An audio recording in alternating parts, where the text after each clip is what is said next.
Bonsoir, je vais bien. Oui, Alhamdulillah, je me porte bien, Machallah.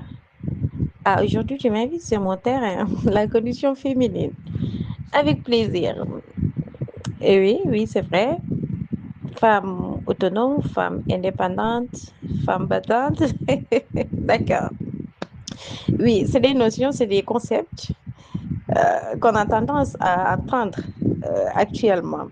Mais avant d'aborder vraiment ces concepts-là, j'aimerais exprimer toute ma joie, toute ma fierté, mais oui, par rapport à ces situations. Pourquoi je le dis? À entendre parler de ces concepts, ça montre déjà que la femme s'est réveillée, elle a fait une prise de conscience, elle est sortie de sa torpeur. Elle n'est plus là à attendre vraiment l'homme qui va venir la sortir de ces situations. Ça, c'est déjà un grand pas vers l'émancipation. Maintenant, qu'est-ce que c'est la femme autonome, la femme indépendante, la femme résiliente? On commence par la femme autonome. Moi, je pense plutôt que l'autonomie, c'est plus sur le plan financier. C'est-à-dire que la femme est consciente de son potentiel, elle est consciente de ses compétences, mais elle veut acquérir une certaine liberté. Comme je l'ai dit tout à l'heure, elle n'est plus là à attendre quelqu'un pour pouvoir subvenir à ses besoins. Elle se lève, elle se donne les moyens de trouver vraiment une indépendance, une santé financière. Et c'est très bien.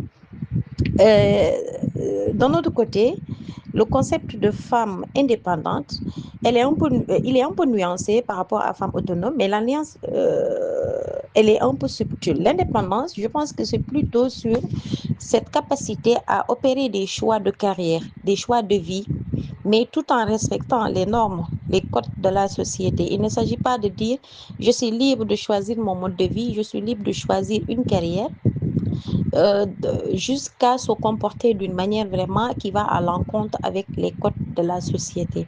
Donc l'indépendance, c'est plus sur ce point-là. Par contre, le concept de femme battante, moi je pense que le fait de dire que je suis femme battante, c'est avoir cette capacité de résilience. Il faut être résistant, il faut être résilient. Et là, tout le monde en a besoin. Homme comme femme, quelle que soit la tranche d'âge, on a besoin d'être résilient, surtout quand on est face à un monde qui évolue à une vitesse exponentielle. Le développement de la technologie, des idéologies nouvelles, des nouveaux courants, des modes de vie auxquels on ne s'attendait pas.